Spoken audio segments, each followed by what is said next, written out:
Marwadi university మంచి భవిష్యత్తు కోసం తెలుగు విద్యార్థులు ఇష్టపడే యూనివర్సిటీ. కాల్ 9059052378 9059052379.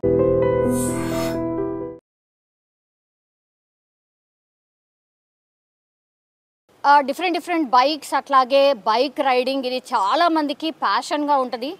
అట్లాగే కొంతమంది అయితే అంటే వీకెండ్స్లో చాలా లాంగ్ డ్రైవ్స్కి వెళ్తూ ఉంటారు. కొంతమంది అయితే బైక్ రైడింగ్ని ఒక ప్రొఫెషన్గా తీసుకొని బైక్ రైడింగ్స్ చేస్తూ ఉంటారు.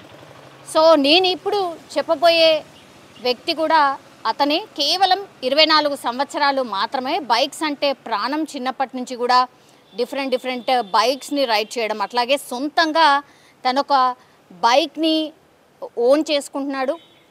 అంటే సొంతంగా తనకు ఒక బైక్ ఉంది, అది కూడా బ్లూ కలర్ అంటారు కదా, నీలం రంగు బ్లూ కలర్.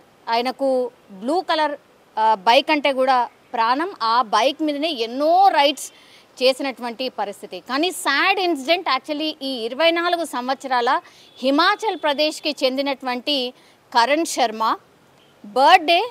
ఆయన బర్త్డే రోజే పాపం బైక్ రైడింగ్ కని వెళ్ళి బ్యాక్ వచ్చిండు ఇంటికి. పుట్టినరోజు కాబట్టి స్నానానికని వెళ్ళి స్నానం చేస్తూ ఉండగా ఈ గ్రీజర్ ఉంటుంది కదా, ఆ గ్రీజర్కి అనుకోకుండా ఆ గ్రీజర్కి సంబంధించిన రాడ్ ఏదైతే ఉందో ఆ రాడ్ని పట్టుకున్నాడట. వెంటనే పాపం ఆయన కరెంట్ షాక్ తగిలి చనిపోయినటువంటి పరిస్థితి. ఈ మధ్య కాలంలో చాలా ఇన్సిడెంట్స్లో కూడా ఇట్లాంటివి జరుగుతున్నాయి కాబట్టి ఈ అప్పుడప్పుడు షాక్స్ తగులుతూ ఉన్నాయి.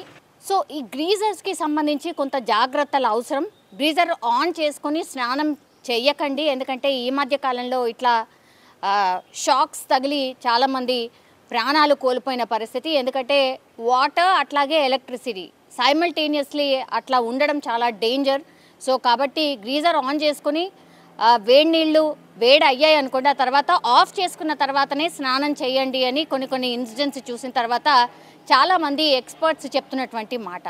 కానీ ఇక్కడ ఏం జరిగిందో తెలియదు. కానీ కరణ్ శర్మ పాపం ఆయన బర్త్డే రోజే ఇట్లా గ్రీజర్ రాడ్ అనుకోకుండా పట్టుకొని చనిపోవడం అత్యంత విషాదకరమైనటువంటి ఘటన అనుకోవచ్చు.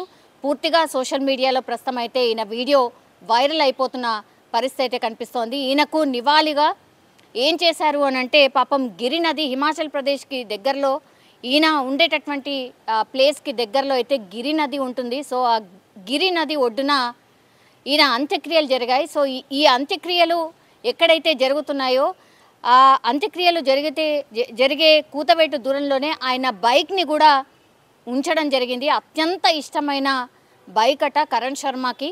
సో చాలా ఇష్టంగా, అది కూడా బ్లూ కలర్ రంగులో, నిజంగా చాలా బాగుంది. ఈ బైక్ చాలా రకాల బైక్స్ వచ్చేసాయి మార్కెట్లో, నిజంగా చాలా అంటే చాలా బాగుంటున్నాయి. దాంట్లో స్పెసిఫికేషన్ చూసుకొని కూడా ఈ బైకర్స్ అందరూ కూడా కొనుక్కుంటారు. సో అట్లా ఆయన చాలా ఇష్టంగా కొనుక్కున్నటువంటి బైక్ని ఆయన చితికి ఎదురుగా పెట్టినటువంటి పరిస్థితి. ఇది పూర్తిగా పాపం వాళ్ళ కుటుంబ సభ్యులే కాదు, ఈ తోటి స్నేహితులు ఎవరైతే ఉన్నారో కన్నీరు మున్నీరుగా విలపిస్తున్నటువంటి పరిస్థితి అయితే కనిపిస్తోంది. కరణ్కి తమ్ముడున్నాడు. సో ఆయన చెప్తున్నాడు, ఇది మా అన్నకు అత్యంత ఇష్టమైనటువంటి బైక్, అందుకని ఆయన చితికి దగ్గరలో పెట్టాం. ఆ బైక్ కూడా ఆయనకు నివాళులు అర్పిస్తూ ఉన్నట్టుగా పెట్టినటువంటి పరిస్థితి.